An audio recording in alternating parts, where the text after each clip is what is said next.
From SF Land, this is Dorking Out, a podcast for people who love to dork out about movies, TV, and everything pop culture. Welcome to Dorking Out. My name is Sonia Mansfield, and I'm here to wheeze the juice buddy. Joining me is my podcasting sister from another mister and the co-host of Dorking Out, Margo D. Hello, my friend. Hey, my friend. I'm trying to figure out the difference between nugs, chillin', and grindage. Do you know the difference between them? I don't, buddy.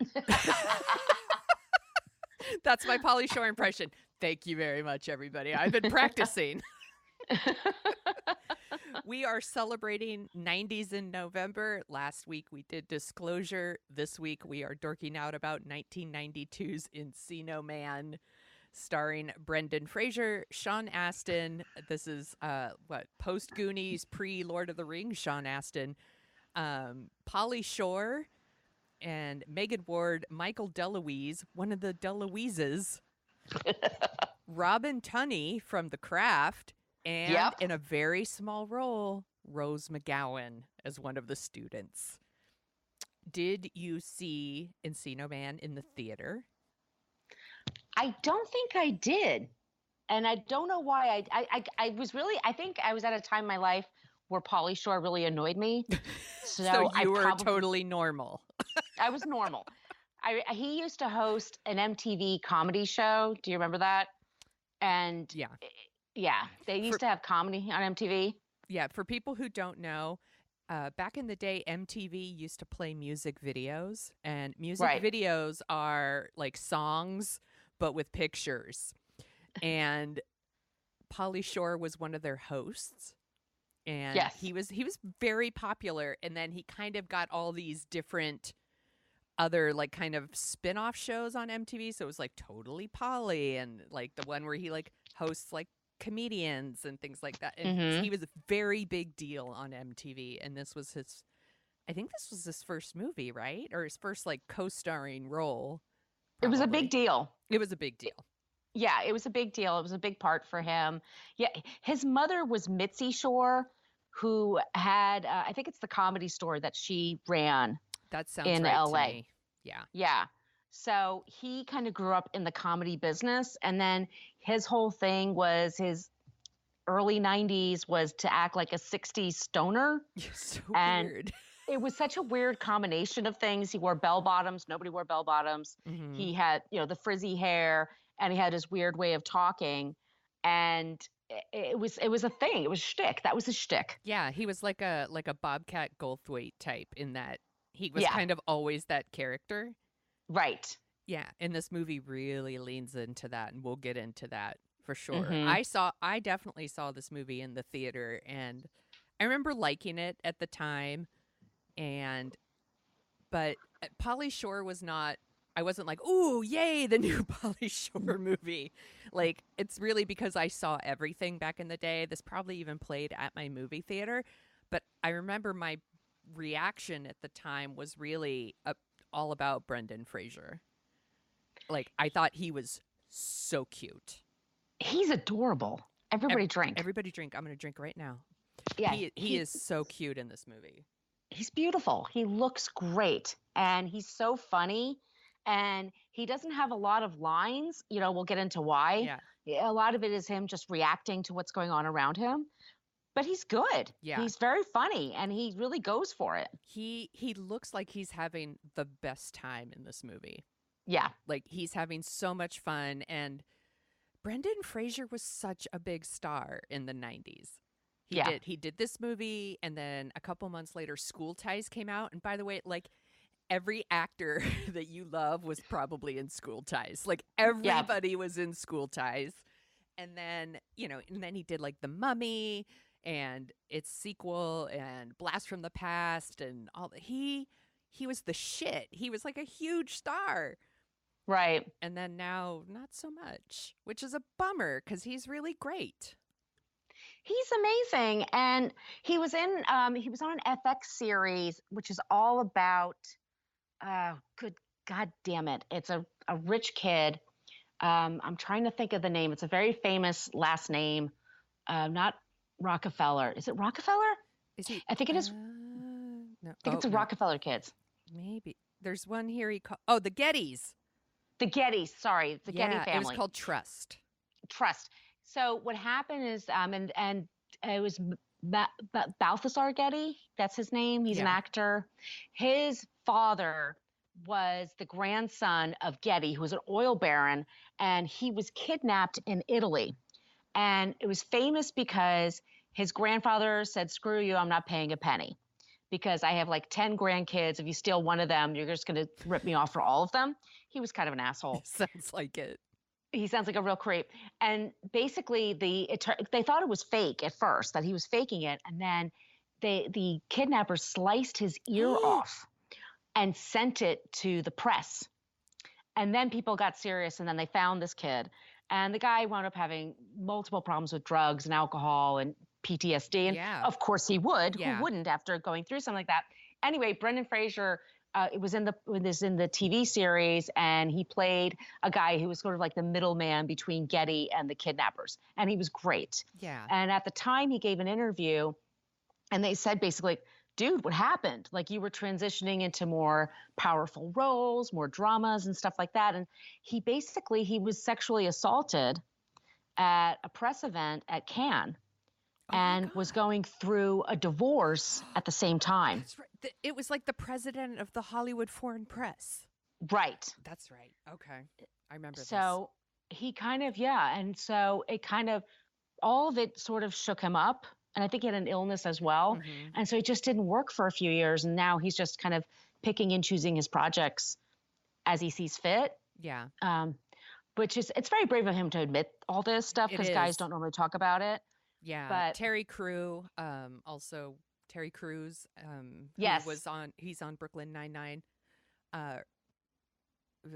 Brooklyn Nine-Nine. That's right. And he went through a similar thing. And when men come out with these kind of stories, they tend to not get the same kind of support that women get.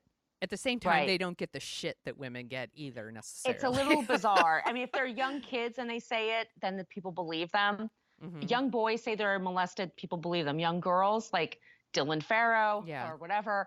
Yeah. Anyway, we have another podcast. It's called What a Creep. You can go right in there. We talk about creeps. Yeah. And I'm being serious. It's a real show. Yes. But I just want to give some context. Like, back then, Brendan Fraser was maybe like 23, 24 when he made this movie.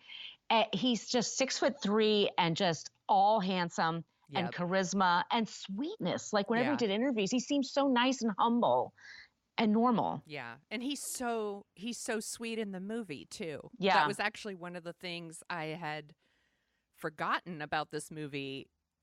His character, he plays the unfrozen.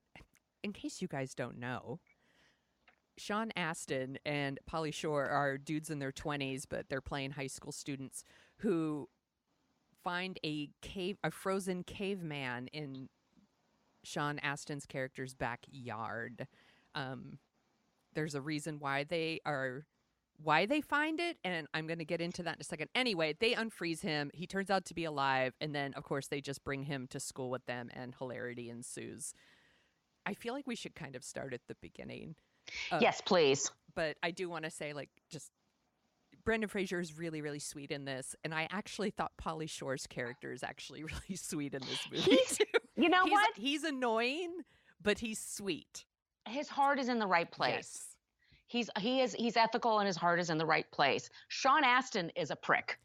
Sean Astin is such. I mean, so entitled. And I love Sean Astin, by the way. Mr. Astin, if you listen to this, I'm a big fan. Yeah. It's not you. It's the script. The script was written by a woman who I don't know. It's a whole thing. He's very entitled. Yes. He has a very nice life.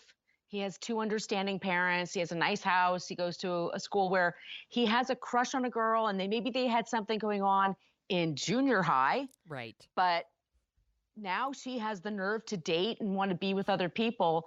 And there's a line in the movie where, like, he says, she turned into such a babe and she loves me, so she's mine. Yeah.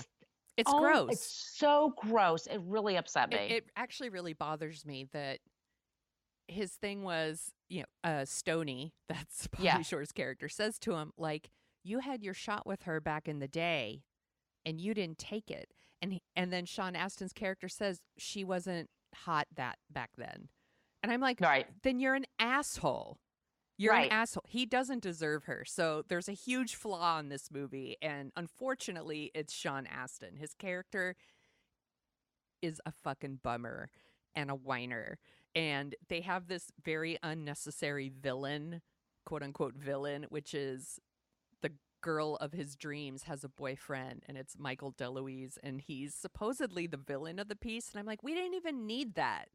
Sean Astin is actually the villain of the piece. Yeah, he's pretty terrible on his own. I mean, they make Peter DeLuise super possessive and obnoxious and has friends beat people up, but he's not wrong. I mean, Sean Astin is macking on his girl. Yeah, and he really is kind of harassing her. Like, yes. She's made it very clear that A, she has a boyfriend, and B, she's not interested. And he is continuing to like hound her like every day. And then at one point he shows up and he's like, remember, we've been naked together, and like brings this picture of them when they were like little kids, like taking a bath together, whatever. And I was like, dude, that's not hot. No, that's creepy. You're being a creep. Stop being a creep. Yeah. So they find the frozen caveman in Sean Astin's character. His name is David. They find him in David's backyard because David is digging a pool in his backyard, which, by the way, people totally do. Like, they just fucking dig a hole in his backyard, and his parents are like, meh. Like, no one cares that he's digging this huge fucking hole in his backyard, and he's like, and I'm going to have a pool here, and I'm going to be super popular because I'm going to invite everyone from school after the prom, and they're going to come and swim in this fucking hole that I'm going to fill with water in my mud puddle. Come swim in my mud puddle. This doesn't make sense. So stupid. I mean, this is the thing with teen movies that makes me crazy, is they make them so desperate to be popular. Yeah. And they talk about it everywhere they go. You're like, this is going to make us popular. And then this is going to change everything for us. I'm like, I wasn't popular. I was okay. Yeah. You know, unless you're terrorized, it's just not that much of a priority. They make it way too much of a priority. And like you said, he's building it he's digging that hole himself. It's so stupid. It's so dumb. It makes no goddamn sense. He lives in a really nice house. It's a nice house. And his parents are like, fuck it. Like, they're just letting him do it. He's digging this big ass hole in the backyard. By the way, like, at no point does he like pave the pool or anything. He just fills it with water, and people swim in his mud puddle. It's gross. Anyway, he's disgusting. He is like hyper obsessed with being cool and popular. Kind of, maybe he's related to the guy from Can't Buy Me Love. Yeah, it's another case of that. And I don't know why. It just makes me crazy. Yeah. And I'm going to be cool and popular, and I'm going to have the party after the prom, and I'm going to be prom king, and all of that's going to convince this girl to love me. Because she used to like me, but I didn't like her because she wasn't hot, and now she's hot. I'm like, fuck David. Yeah. I'm sorry, he's an asshole. He's a dick. It's not one of my favorite parts for him. He's not good. He's playing the part well, but it's not like Rudy, where I root for him when I'm watching Rudy. Yes. So they find this frozen caveman, who, by the way, I assume he grows up to be Unfrozen Caveman Lawyer from SNL. I feel like this is maybe a cinematic universe, part of a cinematic universe, and we don't know it. Well, there's also when the caveman was for the commercials. Oh yeah, there was like for the Geico insurance commercial, Geico ads. Yeah, it's so easy. Even a caveman could do it. Right. So they find this. They unfreeze him. He comes to, it turns out he's alive, and then they immediately cut to like a "I'm too sexy" montage, which is so 90s. Which they did in the very 90s, especially that year. You heard that song for like 2 or 3 years in every single movie, every commercial. Yeah. Every movie that had a montage, like a makeover montage, it was "I'm too sexy." Right. Every time. So that happens, and then this is when they start really like they really lean on like the Pauly Shore, I'm the weasel stuff, and that's like one of the things that kind of was driving me nuts about the movie was A, Sean Astin, B, the weasel. Like, how many times does he do that? Like, I'm not blank, I'm a weasel, and then he makes like a sound effect like or something like that. Or with his fingers. He does a lot of stuff with his, does a lot of finger work. Yeah. He's talking. I'm going to teach him how to wheeze. And I had to keep the captions on because I couldn't even, because he mumbles and does it at the same time. There's times like I didn't know what the fuck he was saying. I had to go back and listen to like, what? Do you think the people typing the subtitles were like, fuck this job? Oh, I'm sure. Give me a drink. Can I do this from home? Like, how do I translate this Pauly Shore language? It's so ridiculous. Let's see, what else is in my notes? So, how big of a crush did you have on Brendan Fraser in the 90s? Was it big or super big? Super big. Yeah, me too. Super big. How big was your crush on Pauly Shore? Not at all. Non-existent. Yeah, same. So and you know what's so? Go ahead. Oh, I'm sorry. No, you go. Well, I have a story. So I think it was 99 or 2000, I was working at an agency, PR agency, Dan Flores, and we had Universal Studios was one of our accounts, and it's very complicated, but there's this Ron Howard movie that was a Dr. Seuss movie, but it was live action, and so we had to create a promo on Christmas to get people interested in going to Universal at Christmas time. Mm-hmm. So they mixed the ideas and they had this big tree and it was near the CBS studios.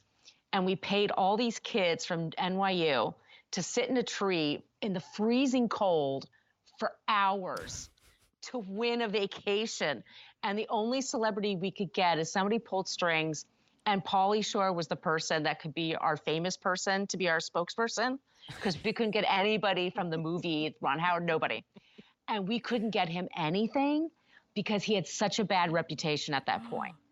He had burned so many bridges. Like, I think he just got a little too big for his britches in the 90s. And he kind of, like, by the time this came along, it's like 5 years after this movie. Yeah. People were like, I don't want to deal with him. And it's like, we couldn't get him like on radio at Z100 or anything. It was really bad. Damn. Pauly So I always think about that. Yeah. Pauly Shore, like, this is your lesson, people. Always be nice. Yeah. Always be easy to work with. Don't be a weasel. Don't be a weasel. Weasel. Continue. So they take him they give him the makeover and they make him really hunky. I don't know where they get the clothes, but you're not supposed to think about stuff like that. He's 6'3", by the way. Yeah, so it'd be hard to get him clothes. Right. They're both like little people compared to him. So I don't know where they get the clothes, but that's fine. So they bring him to the high school, and I do like this part. They bring him in, and he kind of immediately like smells out the Rub and Tooney character, and like like run and like just like jumps down from like the second floor to the first and like runs up and like he's like right in her face. And I actually really like her reaction because at first it's like, what the fuck? And then it's like, oh, hi, like you're hot. He's cute. Yeah, she's like, I'm into it. And later she says, like, the creepy boyfriend, the quote unquote bad boyfriend, asks who he is, and she's like, he's Link and he's from Estonia and I think he's Jive. And I like literally laughed out loud because I was like, I love that they tried to make Jive happen. They tried to make it a thing. And by the way, Jive is bad. I remember that from the 70s, Good Times. Yeah, you don't want to be a Jive turkey. Jive turkey. What's happening? Good Times. Yeah. Like, Jive was bad. Yeah. So, but she didn't mean it that way. She meant it like she wanted to hit that, which I totally get. I want to hit it too, but I wouldn't call it Jive. No. That would be my note back to the screenwriter. Like, I'm sorry, we need to work on this. Yeah, there's a reoccurring thing in the movie too, where none of the teenagers talk like teenagers. Like they also, like, at one point the bad boyfriend staples David to a wall and writes "Eat Me" on his head, and I was like, nobody says that. Right. Nobody says eat me. Sorry, they don't. Spoiler alert, nobody says eat me. So they take him to school. They kind of each bring him to different classes. And then Stoney decides instead to take him to Mega Mountain, which is really Magic Mountain, and teaches him to wheeze the juice at the convenience store. Okay, so there's also a couple of racial stereotypes that are brought out in this movie. And so they have not one, but 2 Indian men to play Apu, basically. That's what they're doing. 100%. Yeah, and they have, they look like no, don't want to wheezing the juice. That's really no wheezing the juice. So ridiculous. And these actors have done other things and been fine. Like it's so So there's that, and then later in the movie too, they also drop like a gay slur pretty unnecessarily, and I'm like, okay, what the fuck, Encino Man, you didn't need to do that. It's fine. But they did that in Old School. We talked about that, and that was in 2009. So there you go. Yeah. Also in this movie, Link drinks raw eggs, and I just like to point this out every time this happens in a movie. You guys, they don't make you strong. They make you sick. Do not drink raw eggs. No, cook the eggs. If you're going to have eggs, cook them. It drives me nuts. It's always like a sign of we're working out and we're trying to get strong, and now we're going to drink That was Rocky. And I'm going to drink these raw eggs. You guys don't drink raw eggs. That's how you get sick and die. It's super bad. So that happens. And of course, like this whole time, David is like, the fact that we found this caveman's going to make us super popular. But it doesn't. But Link gets super popular because he's super nice to everybody. He's sweet with everybody. He gives everyone a break. He's curious about all the other people around him. He's adorable. He is. Everybody drink. Everybody drink. I love. There's a scene. There's a lot. Actually, there's scenes in here I do genuinely love that I think are really cute or funny or sweet. And one of them is he's spending time with like the nerds on the computer club in the computer lab, and then later one of the computer guys comes up to him and is like, "We think you're really great. We want you to join our club." And like 2 other kids nearby start making fun of the nerd. Right? They're like, "Nerd, nerd, nerd." And Link is just so sweet that he just like grabs him and like hugs him and is like, you're my friend or whatever. Like, he doesn't give a fuck. He's just himself. Right. And you can see why pretty much every girl in the school is like, I'm going to hit that. I want to get with that. They want to go to the prom with him because he's fucking fun. He's okay. He's good looking. He's tall. He's just cool. He can dance. Yeah. He's nice to everybody. And like I said, he's curious about everybody. He lets them do the talking and lets them lead the activity. He's totally fine with that. Yeah. He's a dream boyfriend from high school, versus this Sean Astin person. He doesn't talk. That makes him, he's perfect. Well, yeah, he doesn't mansplain for sure. That's true. Absolutely not. No, he gives everybody a break. He treats everybody equally. And so they like see themselves. Well, we're getting the idea that Pauly Shore's character, he doesn't have a good home life, so he spends a lot of time at Sean Astin's place, David. And David, like you said, has nice parents. They're like really. They don't yell at him. Yeah. They provide him a nice home. He's digging a mud puddle in their backyard, and they're like, "What are you gonna do?" Nobody yells. Nobody's screaming. And he can have his friends over anytime. They don't question it.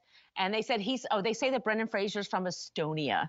And they just convince him he's a, what do they call that? What student? Exchange student. That he's an exchange student from Estonia. They're so cool. They're like, okay, fine. Yeah, we must have forgot, but come on in. Yeah, nobody gives. What is the hardship that Sean Astin has? Like the super hot girl doesn't want you? Like, no shit. She probably doesn't want 99% of the dudes that throw themselves at her. She's hot. Yeah. She has options. I don't feel sorry for you, David. No. He's such an asshole. So there's a scene where, for whatever reason, Stoney and David are in class and Link is outside getting ready to do driver's ed. Why he's not with them, I don't know. But whatever. That's fine. If I'm willing to accept the frozen caveman part, I got to let some shit slide, right? So yeah. He gets in the car and they're like, oh no. And he's going to think it's a video game. And they run out there, they get in the car, they all drive somewhere and they end up at this like divey bar. And Link instantly is like, yay. Like he's out there dancing. He's having such a good time. You know, he's trying the food, all this stuff. Even Stoney makes friends. He's like drinking tequila and like talking to people and doing his weasel thing or whatever. And the girl is there what's her name in the movie? I forget. It's like Rachel or Megan. Robin or whatever. Robin. She plays Robin. Yeah. Robin. She's like, come dance with me. And David's like, no, I don't dance or whatever. And then like, she's like, hey, loser. And she goes out and she's dancing and she gets on the bar and she's dancing and she's having a great time. And I'm like, why would she ever, ever, ever go out with you? You're a pill. You're a total fucking bummer. Yeah. But the movie thinks we're supposed to root for him. Like, but we don't because he's an asshole. I'm sorry, Sean Astin. I'm so sorry. You're not. I really, really like you. It's the script and it's the time that it took place. Yeah. But I remember I overheard it was a podcast. It was on Cracked, you know, that site. Oh, yeah, yeah. They had a podcast and they had a guy once talk about, and it really creeped me out, but he said, you know, when I was growing up in the movies, you know, you were expected to get the girl. Like, no matter what you look like or whatever, like, he says, like the Karate Kid, he gets Elizabeth Shue. And I'm like, okay, yeah, he does, but Daniel is really nice. Mm-hmm. And he treats her respectfully and he asks her out properly. Yep. And he lets her drive the car that Mr. Miyagi gives him and treats her like an equal. Like, it's not like she just shows up in his lap. I mean, right. You have to work for things. And there's this whole thinking of like the lead character will be kind of a loser. He has a crush on a girl. We'll figure out a way to make him cool. And that's all she needs to go to his side. That's all she needs. Because women are so dumb and shallow. We're just looking for one cool guy. Right. And it's like, ugh. Fail. I'm fascinated this movie was written by a woman. I was too. She's an actress too. She was on Golden Girls. She played Blanche's daughter. I didn't know that. I went down the fucking rabbit hole. Yeah, you did. Because there was an Encino Man that came out a few years later, and it was a TV movie. And it sounds dreadful. And you can only find certain clips online on YouTube. But they had to credit her because it was her story. It was her idea. But it does not sound good. No. So is it a sequel or is it just the same idea? It's the same idea, except it's a guy that finds a woman. And they probably get together. Yeah, and mayhem ensues. Mm-hmm. Cute. Not cute. So let's talk about the boyfriend for a second. Michael DeLuise, whose character, I can't remember his character's name, so I'm just going to call him Michael DeLuise. There's this whole thing about That's fine. Robin breaks up with him because he's a dick and like punches Link in the face at one point, and that's fine. He is a dick. And then she's like, I'm not going to go to the prom with you. And then he instantly becomes obsessed with figuring out who Link is. And because this is like pre-internet, he has to break into the school and he's like reading in the file. And like in the file, it's like a dog license form instead of like no adult in the movie is smart. They're all super stupid. Like nobody reads anything or pays attention to anything that's going on. So there's this like weird thing about like he's obsessed with like proving that Link is somehow not who he says he is. So he breaks into David's home and finds a framed black and white photo of Robin. And I'm like, why does he have a framed black and white photo of Robin? You fucking stalker, David. And that's where he hid like the photos of Link like in the ice and stuff like that. And of course he like brings it to the school and is like, I have these photos, and nobody cares. And that story like goes away at that point. Because Link is popular. Nobody cares where he comes from. They're just glad he's there. Yeah. And also David asks Robin to the prom because of course he does. And she's like, no, I'd rather go with Link. And I'm like, yeah, she's fucking smart. She gets it. So she wants to go with Link. And then David gets pissed off. And he drives Link to like the middle of nowhere and is like, go on. Go. Get out of here. like in Pet Sematary when they try to get rid of the evil cat.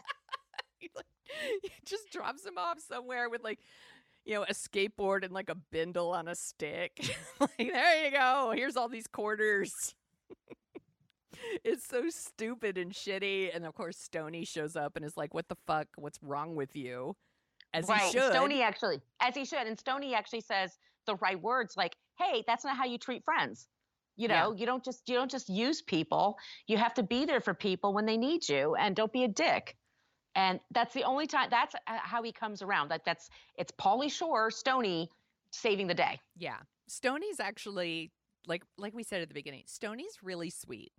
He's nice. He is a good friend to all of these people, and they don't always deserve it. That's for sure. Right. And David certainly doesn't deserve it. David punches him in the face. That's not nice. It's a shitty friend. No, this movie really, there's parts of it I think are really fun, and I just like the 90s aspect of it. Yeah. The fashion, the music. Mm-hmm. Holy crap, it's great.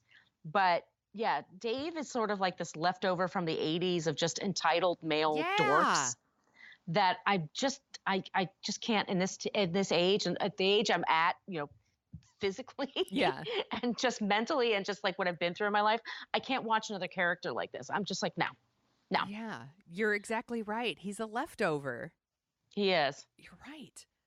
So they go to the prom. They make like Link goes to the prom, I should say. And then Stoney and David end up at the prom because they're going to try to stop Michael DeLuise from showing the photos. And then it turns out that shit doesn't matter. But I love there is a group dance where like everyone dances like Link. Yep. Kind of like the Teen Wolf. You know, they all do the thing. And then also Can't Buy Me Love. And Can't Buy Me Love. That's a thing. Yeah. Which is why they probably did it in She's All That. Remember in She's All That, they also had like a group number. But they actually say, now let's all do the dance I taught you. Like, they all do it. That makes sense. I think She's All That is on our list somewhere. Yeah. And then everybody after the dance goes back to David's house, but they probably just think it's Link's house. And they swim. It's Link's house. Yeah, and they swim in the mud puddle. Which also just skeeves me out so much. Did these people have tetanus shots? It's a big fucking hole filled with water. He doesn't pave it and there's no diving board or it's just like, hey, come swim in my mud puddle. Like, wee! It's so weird. And then Robin kisses him. He gets the girl. And I'm like, why? Is she afraid of being alone? I want to know Robin's backstory. I want to talk to the actress, Megan Ward. Is that her name?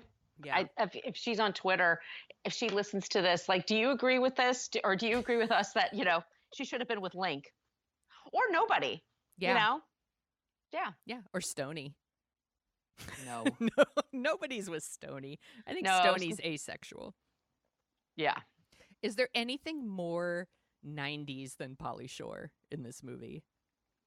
I think actually eating the fast food at the 7-Eleven type place is, I don't know. That seems pretty 90s to me. Like, I think like people are a little, nowadays we have like boutique burger places everywhere. Yeah. Like, yeah. So to eat like out of a microwave from one of those places, just I do love the scene where he sticks his head under the thing. Yeah, he's wheezing and the juice. Gets the ice, wheezing the juice. And then Brendan Fraser all of a sudden grabs his head like, ow! He gets the ice headache, the Slurpee headache. That always makes me laugh. Pauly Shore. So at like one point he's wearing like a mesh, like long sleeve shirt. It's pink, and there's like a tank top underneath. And then he's got like his bell bottoms and his headscarf and all that. And when he's not wearing his headscarf, he's got a receding hairline. Like, he doesn't look like any kind of senior in high school. But he was probably 22 or 23, but he looks way older than that. Yeah. I mean, they all kind of do. No, they usually hire people over 18 at least, just because they can make them work a full day.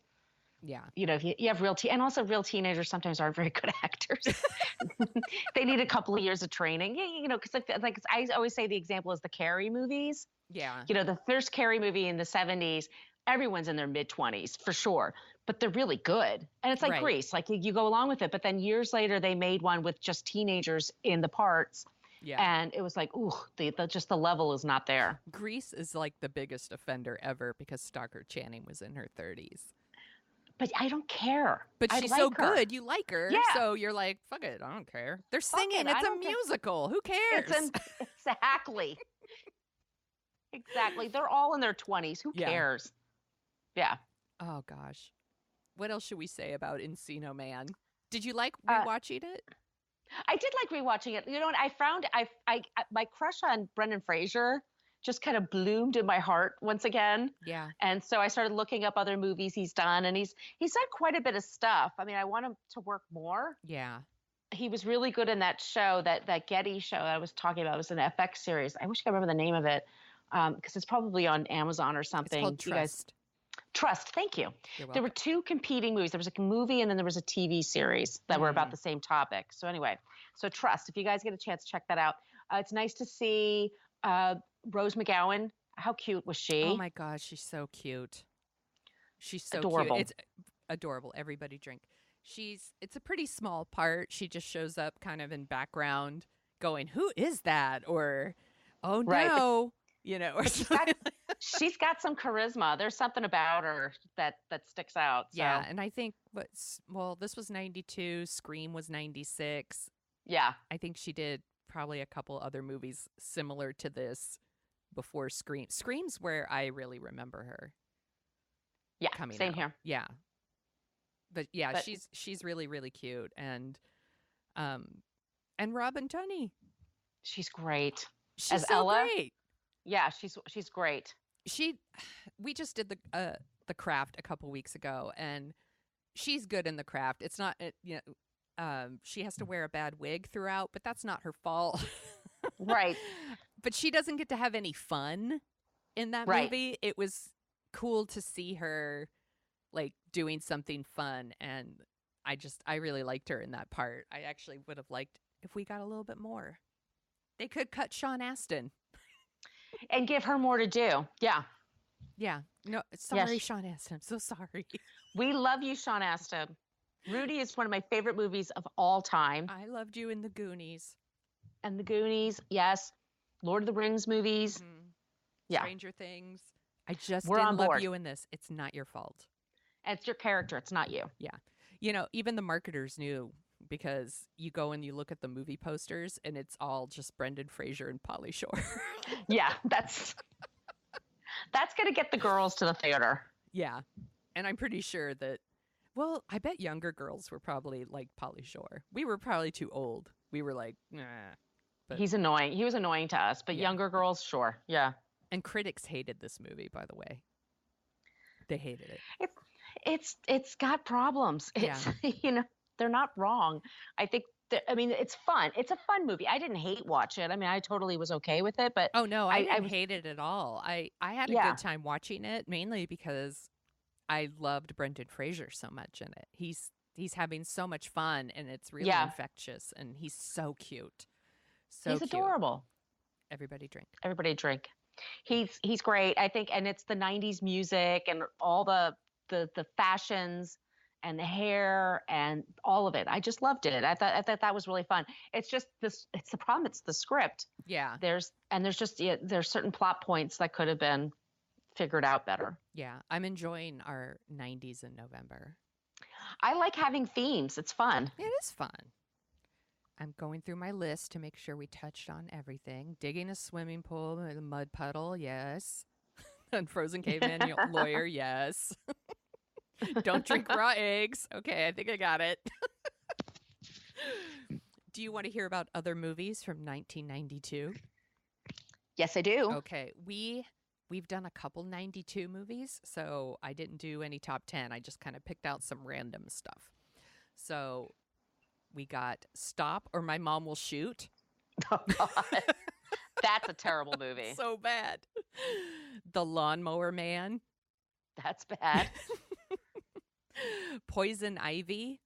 That's bad. Yeah, it's pretty bad. That's where like Drew Barrymore was like, I'm sexy now, you guys. In case you're wondering what Poison Ivy is. She got very slutty. Yeah, she got very slutty. And if that's what she wants to be, that's fine. No judgment. Just saying. No judgment, no slut shaming, but we're just saying it was a slutty part. Yeah. Sister Act. Like, I like Sister Act, by the way. I haven't seen it in so long, but I really liked it at the time. Yeah. Batman Returns. I was all about Catwoman in that one. I think like everybody else. Twin Peaks Fire Walk With Me. No, and I like Twin Peaks very much. Yeah. I did not like that movie, and I remain a hater of the movie. Oh, see, I didn't hate it, and I think it's legit scary. I'm actually I think of this movie as a horror movie. It scares me. But I haven't rewatched it in a long time, but I think it's really scary. Okay. You know what it is? You watch Twin Peaks, it's Bob. Bob scares me. He is scary, and on TV, that was really scary. I just felt like the movie, I don't know, it just felt, it's who are we talking about? I mean, it felt self-indulgent. Oh, for sure. Which is what David Lynch does. For sure. But for me, it was a disappointment. Like, I was such a huge fan. I had the books about it. Me too. Is that the TV series? Oh, the diary, the Laura. Yeah, I had that. I still have it. Oh my gosh, you're so awesome. I had the soundtrack. I was totally on board. Yeah. The second season wasn't as good as the first season, but I still watched it every week. Me too. And then this movie came out, and I was just like, eh. Did you watch the new one? No, and I heard it was terrible. So some people super love it.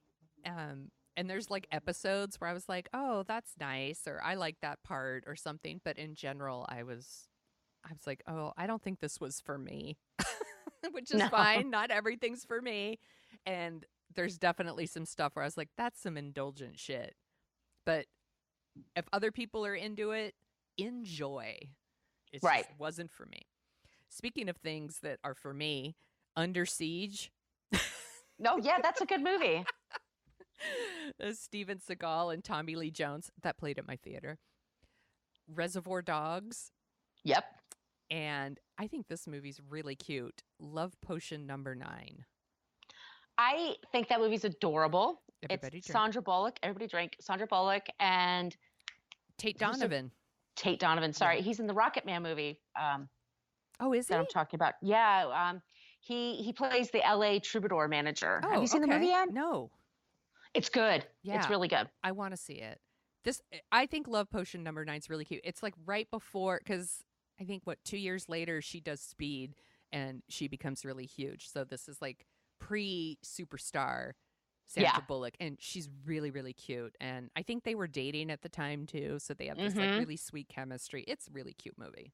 So if you're looking for a very sweet, innocent, romantic comedy, Love Potion Number 9. And that's our movies of 92. And so do you want to hear about some of the top songs of 92? Mm-hmm. I just picked random ones too because we've done this year before, but Damn, I Wish I Was Your Lover. I used to love that song. I do, me too. Sophie B. Hawkins. Yeah. Friday, I'm in Love, The Cure. I love that one too. Great song. Baby Got Back, Sir Mix-a-Lot. One of my favorite songs. You know, Sir Mix-a-Lot follows me on Twitter, and I don't know why. I assume it's because I got back. Yeah, definitely. He must have seen a picture or something. Jump Around, House of Pain. That's a good one. I love that song. I know some people hate it, but I love it.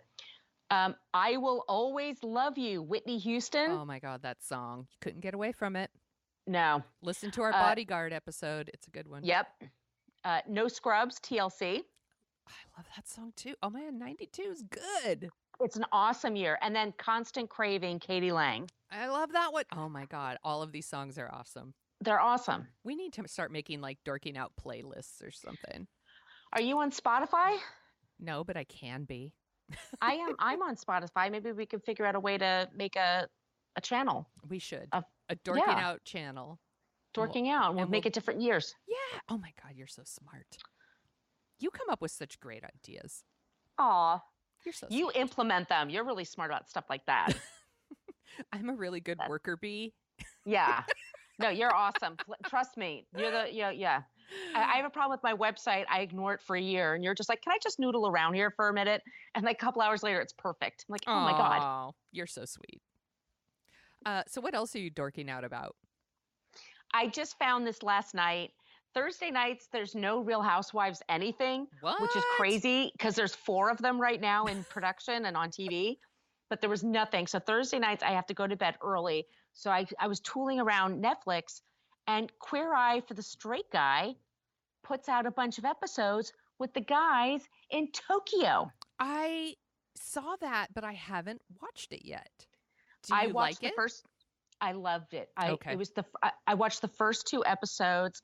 The first one is a woman in her 50s, and she's just like, she's never been married, and she's always like the kind of person, like she does things for everybody else but not herself, and she's a bit of a quirky alone, and they just kind of find her fashion sense and having people over kind of thing, and like and just it's just, and they do this great thing is that they do have translation, but you don't hear it or see it. Like she just talks and they understand what she's saying. Oh. And then at the end of the show, they show you who the translator is. Because sometimes in these shows, like they're twice as long because you're hearing the question and then the question in the language and then they answer and then they're blah, blah, blah, blah.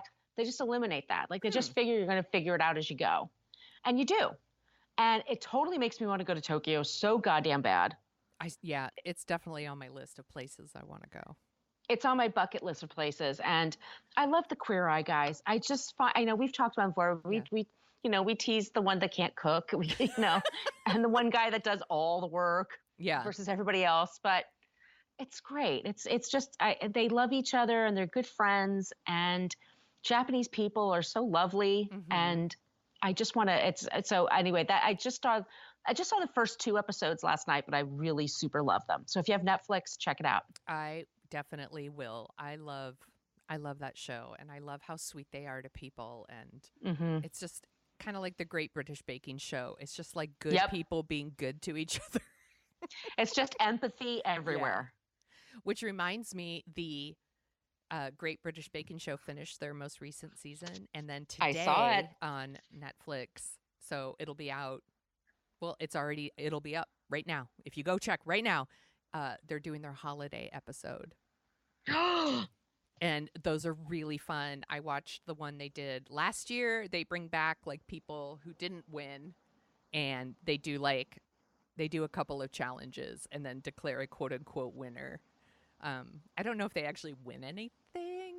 Maybe they win something for charity or something. I don't know, but I'm totally gonna watch that. It's my fave. I love that show so much.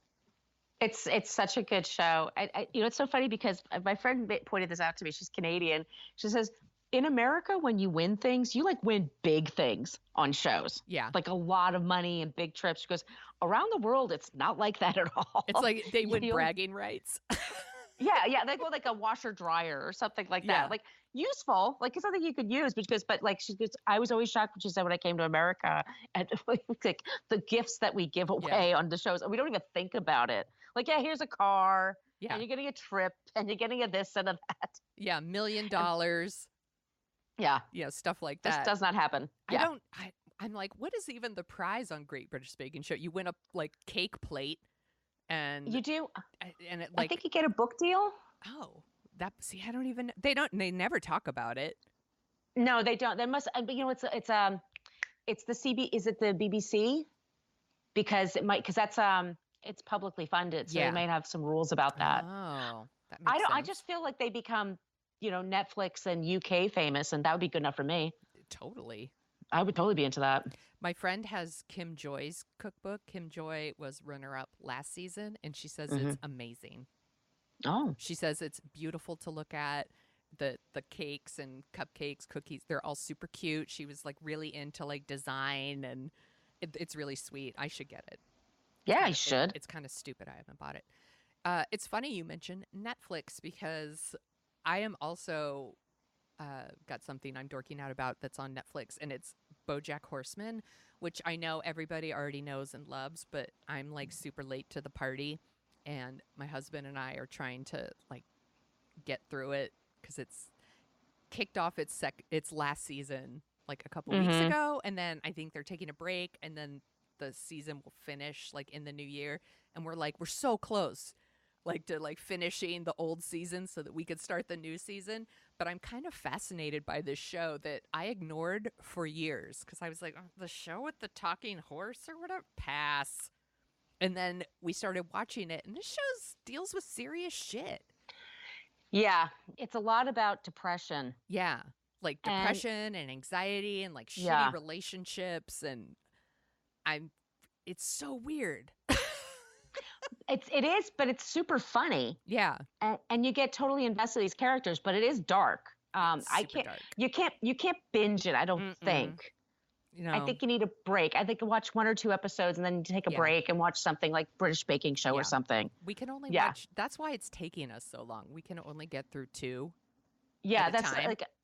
My neighbor Erin and I were talking about this a few days ago, and she's just like, I love it, and it's good for me, and it's great writing, and great. I love the people behind it, but like after an hour, like I really need like Elton John music or something like really poppy and whatever to get me out of the mood. It's such a weird show.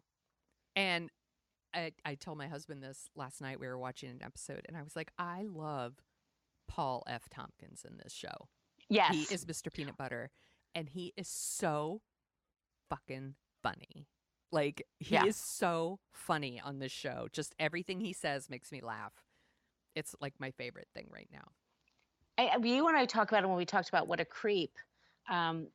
We always we talk about a creep, and then we always pick somebody at the end of the show who isn't a creep, and we try to stick to the milieu of the person. And so we had a comedian, Louis C.K., and we think he's creepy. Shock. Yeah, surprise. Surprise. So at the end, I brought up Paul F. Tompkins, and like my favorite thing that he does is if you follow him on Twitter, on Instagram, I think he connects them both, but Instagram and Twitter, but his thing is that he's in LA in his car a lot, and if he's behind somebody with a vanity license plate, he'll just make up a song about the license plate. And there was one that was the person it was called The Validator. And so he just starts singing, your ass looks great in those jeans. You should get them in every color. Like, he does stuff like that. It will cheer you up so much. He's just so funny. Oh my God, that's so good. And smart. And he's just, and I've seen him live. He's so funny. He's so great to see. So, yeah, that's a good choice. That's a good one. Where can people find you on the internet, Margo? On social media, you can find me at Brooklyn Fitchick for Facebook, Twitter, and Instagram. And my blog is brooklynfitchick.com. And you can hear both of us at What a Creep. We've already mentioned it like 3 times, but I'm mentioning it again. What a Creep. We talk about creeps. It's super fun. Trust me, you should listen. And you can find me at thesoniashow.com and The Sonia Show on Twitter. Not really on Facebook, so you can't find me there. And you can find Dorking Out wherever you listen to your podcast. You're listening right now, so I assume you know where to find us. But you can also find us at dorkingout.com and Dorking Out Show on Twitter. And it's there on Facebook, but I don't go there that often. So you should check us out on Twitter, or you can email us at dorkingoutshow@gmail.com. This was super fun. Doing... Oh, go ahead. We were doing 90s for November, so we're still taking suggestions. I think we know what we're going to do next week, but you never know. If like a bunch of you come up with an idea and we really like it, and it has to be streaming, guys. So you have to remember that. It has to be something we can get.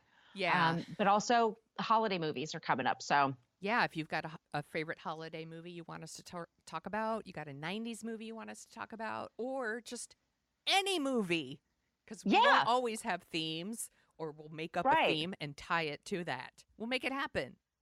We'll make it happen for you. Yeah. Yeah. This was super fun, buddy. Chilling with the wheeze with the nugs. We forgot to mention that Brendan Fraser gets a cave girl at the end. Oh my God. We totally bailed on the end of this movie. Well, we'll just have to make a part 2. Yeah. Oh, and then at the end, he gets the girl. The end.